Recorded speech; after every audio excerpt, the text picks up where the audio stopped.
안녕하세요. 오늘은 제 이야기를 한번 해볼까 합니다. 저는 30대 초반에 어떤 계기로 인해서 남들이 평생 벌기 힘든 정도의 부를 얻게 됐고, 흙수저로 태어나서 부를 얻기까지와 얻고 나서의 삶에 대해서 한번 얘기해볼까 합니다. 저는 경상도 지방에서 태어났고, 길에 소들이 돌아다니는 시골에서 할머니와 함께 자랐습니다. 보통 성공한 사람들을 보면 아버지가 큰 사업을 하다가 망하거나 잠깐이라도 부자였던 경우가 많이 있는 것 같은데, 저는 어릴 때부터 금수저를 본 적도 없고 부자인 사람을 본 적도 없는 것 같습니다. 겨울이면 머리가 깨질 것 같은 얼음물로 머리를 감았고 할아버지가 개오신 장작으로 온돌방에서 어린 시절을 보냈습니다.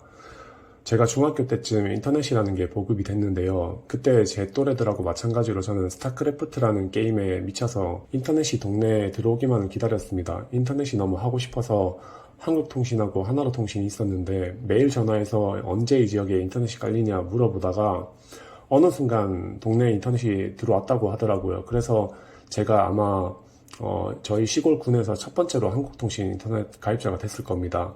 이 슈퍼도 없는 시골에서 인터넷이 되는 게 저는 너무 신기했고 중학생이었던 저는 기분이 진짜 날아갈 것 같았습니다.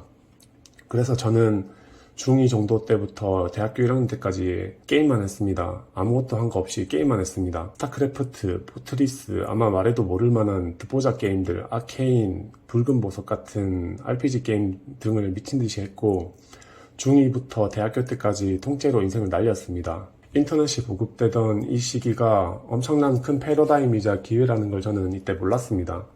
저는 그저 게임만 미친 듯이 했고 고3 때는 음악이 좋아서 예대를 가고 나니까 F도 너무 많이 받고 제가 잘하는 게 아닌 것 같아서 자퇴를 했습니다. 그렇게 25살 때까지 아무것도 이루어 놓은 것 없이 정말 누가 봐도 지금의 저를 상상하기 힘들 정도로 생각이 없었고 2년째에 자퇴한 그냥 고졸 사람이었습니다. 몇 번 알바도 했었는데 진짜 제 일이 아니니까 일을 더럽게 못하더라고요. 그래서 저는 공부도 못하고 일도 못하는 그런 사람인 줄 알았습니다. 그러다가 25살쯤에 뭔가 이렇게 살면 안 되겠다는 생각을 문득 하게 됐고 그때 마침 주식 계좌를 우연히 트게 돼서 데이 트레이딩이라는 걸 했습니다. 좋게 표현한 거고 그냥 단타를 했습니다. 다들 그렇게 한다길래 아침 일찍 일어나서 매일매일 신문도 보고 시장을 체크하고 무슨 차트 책도 많이 보고 진짜 미친 사람처럼 단타, 냉정히 말하면 도박을 열심히 했습니다. 그때 25살 때까지 평생 모은 돈이 2천만 원 정도였는데요. 어느 날 하루 만에 2천만 원 중에 1천만 원에 가까운 돈을 잃게 됐습니다. 저는 그때 진짜 충격을 받았고 제가 제 자신을 컨트롤하지 못한다는 걸 그때 알게 됐습니다. 그 후에 가치 투자라는 것에 관심을 갖게 됐고 가치 투자와 관련된 책들, 재무제표책, 회계책 이런 책들도 보게 됐습니다.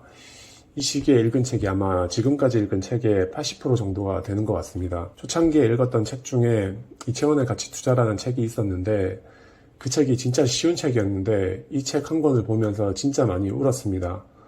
그 어렵지도 않은 일반적인 투자 관련 책을 보면서 우는 게 이해가 안 될 수도 있는데요.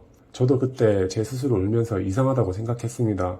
지금 생각해보면 정말 무식하고 무지했던 상태에서 남들이 아는 당연한 것들을 한꺼번에 알게 되면서 무언가의 깨달음을 얻은 정신적인 충격 같은 것 같습니다. 지금 생각하면 그때 울면서 느꼈던 감정이 한글을 모르고 80살까지 살다가 80살에 한글을 알게 된 느낌하고도 비슷한 것 같습니다. 아무튼 이런저런 책들을 보면서 많은 것들을 알게 됐습니다. 그때부터 가치 투자라는 방식의 주식에 미쳐서 매일매일 어떤 주식이 오를지, 어떤 주식이 저평가되어 있는지, 어떤 주식이 피터 린치가 좋아할 주식일지, 워렌 버핏이 좋아할 주식일지 공부하면서 찾고 또 찾았습니다. 결론부터 말하면 이 시기에 저는 주식으로 돈을 벌지 못했습니다. 이때 저는 자산운용 펀드를 만들어서 가족, 친구, 주변 지인들 자금들을 제가 만든 펀드 종목에 투자하게 했습니다. 이때는 제가 읽은 책도 많았고 느낀 점도 많았다고 생각했고 충분한 내공이 있다고 생각했습니다. 지금 생각해보면 제가 기업을 운영해보지도 않았고 실제로 기업이 어떻게 굴러가고 어떻게 사람들에게 가치를 주고 그 가치가 어떻게 주가를 움직이는지 경험해보지 못한 상태에서 온갖 지식들과 이론들을 알기 때문에 충분한 내공이 있다고 생각했던 것 같습니다. 이때 투자라는 것에 너무 미쳐 있어서 증권사에 들어가서 펀드 매니저가 돼야겠다고 생각했고 대학교를 가야겠다고 결심했습니다. 그래서 저는 1년 정도 고향에 내려가서 미친 듯이 공부라는 걸 했고 나름대로 좋은 대학에 들어가게 됐습니다. 대학에 가기 전에 어느 술자리에서 아이디어를 얻어서 창업을 하게 됐습니다. 그 사업은 소셜커머스 사업이었고 지금 쿠팡, 티몬, 유메프가 나오기 전에 소셜커머스 사업을 준비하고 창업을 했습니다. 근데 진짜 너무 좋은 기회를 잡았는데도 세금 신고를 어떻게 해야 되는지, 직원은 어떻게 다뤄야 하는지, 마케팅은 어떻게 해야 되는지, 전략은 어떻게 짜야 되는지 제가 모르는 게 너무 많더라고요. 얼마 되지 않아서 제가 운영하는 서비스는 뒤처졌고 결국 제가 창업했던 첫 번째 사업을 접고 대학에 들어갔습니다. 제가 이전에 패러다임에 대한 영상을 남긴 적이 있지만 당시 소셜커머스라는 정말 큰 패러다임을 잡을 수 있는 기회가 있었음에도 저는 그 기회를 잡지 못했습니다. 저의 경험 부족, 무지함 등이 그 기회에 시장에 참여했음에도 기회를 잃게 만들었습니다. 아마도 저는 그 무지함이라면 100번을 돌아가도 100번 다 실패했을 거라고 생각합니다. 지금 생각하면 제가 게임에 빠져 있었던 학창시절, 인터넷 해동기에는 상상할 수 없을 정도로 큰 기회들이 난무하는 시기였고 저는 방구석에 처박혀서 게임만 했기 때문에 그 기회들을 모두 놓쳤습니다. 그리고 우연히 하게 됐던 창업도 큰 기회였음에도 제 무지함으로 인해서 기회를 놓쳤습니다. 저뿐만 아니라 많은 사람들이 자신이 그 기회에 아주 가까이 있음에도 그걸 인지하지 못하거나 경험이 부족해서 놓치는 경우가 많이 있는 것 같습니다. 그 기회를 잡는 방법이 책이나 여러 지식이 될 수도 있겠지만 이제는 그 기회를 잡는 가장 좋은 방법은 경험이라고 생각하고 있습니다. 한 번에 부자가 된 것 같은 페이스북 창업자 주커버그도 여러 서비스를 만들어보고 후에 페이스북을 만들었고 한국의 여러 창업자들도 첫 창업이나 첫 투자에 바로 성공하는 경우는 거의 본 적이 없는 것 같습니다. 저도 이전 사업의 경험들이 없었다면 후에 창업했던 서비스를 키울 수 없었을 수도 있었다고 생각합니다.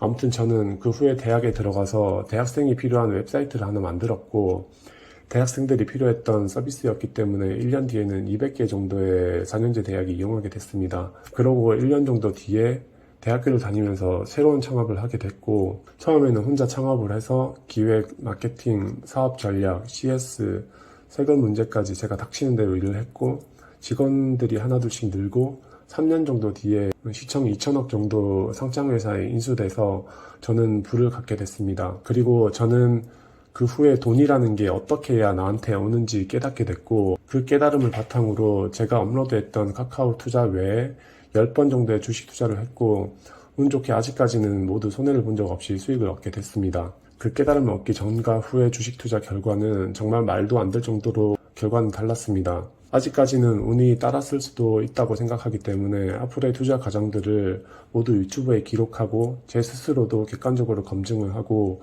검증을 받고 싶기도 합니다. 예전에 수십 권의 책을 보고 스스로 똑똑하다고 생각하면서 투자했을 때보다 사업을 하고 사람들에게 진짜 가치를 줘보고 제가 만든 회사를 큰 회사에 팔아보기도 하면서 투자라는 게 어떻게 해야 하는지 어떤 회사에 언제 투자해야 하는지 예전보다 좀 더 선명하게 보이기 시작한 것 같습니다.